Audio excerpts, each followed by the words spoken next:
আকাশবাণী কলকাতা। স্থানীয় সংবাদ পড়ছি চঞ্চল ভট্টাচার্য। এক পৃথিবী এক স্বাস্থ্যের জন্য যোগ, এই ভাবনাকে সামনে রেখে সারা বিশ্ব ও দেশের সঙ্গে এ রাজ্যেও একাদশ যোগ দিবস যথাযথ উৎসাহ উদ্দীপনার সঙ্গে উদযাপিত হচ্ছে। কিছু মানুষ ভাবেন যোগ করতে গেলে শারীরিক নমনীয়তা দরকার, কিন্তু আসলে নমনীয়তা তো দরকার ভাবনার, তাই না? বয়স যেমনই হোক বা চয়েস, 8 হোক বা 80, হুইল চেয়ার হোক বা ওয়ার্ক ফ্রম হোম, যোগ সবার অধিকার। योग जीवन से जब जुड़ता है, एक सहज क्रिया बन जाता है, तो वो प्रतिपल उसका बेनिफिट देता रहता है। আসুন 21শে জুন আমরা সবাই আন্তর্জাতিক যোগ দিবসে অংশগ্রহণ করি, যোগ করি, শরীর গড়ি। এই উপলক্ষে অন্ধ্রপ্রদেশের বিশাখাপত্তনমে বিশেষ যোগব্যায়ামের অনুষ্ঠানে যোগ দেন প্রধানমন্ত্রী নরেন্দ্র মোদী। রাষ্ট্রপতি দ্রৌপদী মুর্মু উত্তরাখণ্ডের দেরাদুনের একাদশ যোগ দিবস পালনে অংশগ্রহণ করেন। সারা দেশের সঙ্গে এ রাজ্যেও আজ আন্তর্জাতিক যোগ দিবস পালিত হচ্ছে। কলকাতার রবীন্দ্র সরোবর, ইকো পার্ক এবং ভিক্টোরিয়া মেমোরিয়ালের আশেপাশের মাঠে ভোরবেলা থেকেই যোগ অধিবেশনে ভিড় করেন শতাধিক উৎসাহী নাগরিক। কোথাও কোথাও হালকা বৃষ্টিপাত হলেও তা যোগ উৎসাহীদের দমিয়ে রাখতে পারেনি।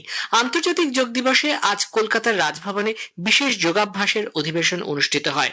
রাজ্যপাল সিভি আনন্দ বোসের পৌরোহিত্যে রাজভবনের শান্ত সবুজে ঘেরা উদ্যানে আয়োজিত এই অনুষ্ঠানে শিশু থেকে শুরু করে প্রবীণ নাগরিক পর্যন্ত 400 জন অংশগ্রহণকারী যোগাভ্যাসে সামিল হন। কলকাতার national institute of homeopathy football গ্রাউন্ডে আন্তর্জাতিক যোগ দিবসে অংশ নেন বিজেপির রাজ্য সভাপতি এবং কেন্দ্রীয় প্রতিমন্ত্রী সুকান্ত মজুমদার। অন্যদিকে ইন্ডিয়ান মিউজিয়ামে আন্তর্জাতিক যোগ দিবস অনুষ্ঠানে অংশ নেন বিরোধী দলনেতা শুভেন্দু অধিকারী সহ বিজেপি পরিষদীয় দলের সদস্যরা। সাংবাদিকদের প্রশ্নের উত্তরে বিরোধী দলনেতা বলেন, যোগ নিয়ে প্রধানমন্ত্রী যে পদক্ষেপ নিয়েছেন সারা বিশ্ব তাকে গ্রহণ করেছে। নরেন্দ্র মোদীজি ওষুধকে দূরে সরিয়ে রেখে যোগের মাধ্যমে শরীর গঠন, মনের বিকাশ, সুস্থ থাকলেই কাজের মানসিকতা ও কাজের যে আপনার এনার্জি যাকে বলে, এগুলো সবটাই যোগ থেকে আসে। ওটা পৃথিবী গ্রহণ করেছে। আমরা এখানে স্পিকারকে একটা চিঠি দিয়েছিলাম, একটু সকালবেলা আমাদের করতে দেন, সব জায়গায় রাজনীতি খোঁজে, রিগ্রেটেড। ভিক্টোরিয়া মেমোরিয়াল প্রাঙ্গণে কলকাতার ডিরেক্টর অফ অর্ডিন্যান্স ও জাতীয় সমর শিক্ষার্থী বাহিনী এনসিসির 31 বেঙ্গল ব্যাটালিয়নের সহযোগিতায় যোগ দিবস পালিত হয়। এনসিসির প্রায় 500 ছাত্রছাত্রী এদিন বিশেষজ্ঞদের তত্ত্বাবধানে যোগাভ্যাস করেন। অনুষ্ঠানে উপস্থিত ছিলেন পদ্মশ্রী মাইম শিল্পী নিরঞ্জন গোস্বামী, অর্জুন পুরস্কার প্রাপ্ত দাবারু দিব্যেন্দু বড়ুয়া। ভিক্টোরিয়া মেমোরিয়ালের সেক্রেটারি ও কিউরেটর অনুরাগ কুমার বলেন, কলকাতার ঐতিহ্যবাহী এই ভবনে যোগ দিবসের অনুষ্ঠানে মানুষের মধ্যে স্বাস্থ্য সচেতনতার বিশেষ বার্তা দেবে।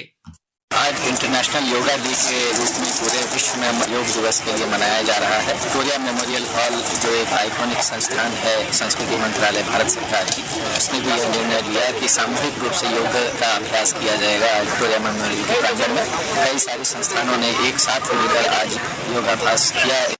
একাদশ আন্তর্জাতিক যোগ দিবস উপলক্ষে তথ্য সম্প্রচার মন্ত্রকের সেন্ট্রাল ব্যুরো অফ কমিউনিকেশন সিবিসির কলকাতা আঞ্চলিক কার্যালয়ের উদ্যোগে 3 দিন ব্যাপী বিভিন্ন অনুষ্ঠানের আজ ছিল শেষ দিন। উত্তর কলকাতার ন্যাশনাল ইনস্টিটিউট ফর লোকোমোটর ডিসেবিলিটিজ এর প্রাঙ্গণে আজ সকালে ভিন্নভাবে সক্ষম বহু শিশু, তাদের অভিভাবক ও আরো অনেকে যোগাভ্যাসের অনুষ্ঠানে অংশ নেন। বিভিন্ন জেলা থেকেও যোগ দিবস পালনের খবর মিলেছে। কয়লা ও খনি মন্ত্রী জি কিষাণ রেড্ডি ইসিএল এর পশ্চিম বর্ধমানের ঝাঁঝরা কয়লা খনিতে এই উপলক্ষে আয়োজিত অনুষ্ঠানে সকলের সঙ্গে যোগাভ্যাস করেন। উত্তরবঙ্গের শিলিগুড়ি ও পার্বত্য এলাকাগুলিতেও ছিল যোগচর্চার ব্যস্ততা। মাই ভারত হুগলি ও আয়ুষ মন্ত্রকের সহযোগিতায় এবং আটচালা গ্রুপের উদ্যোগে আজ বৈচি গ্রামে বিনাপানি স্কুলের মাঠে একাদশ যোগ দিবস উদযাপিত হয়েছে।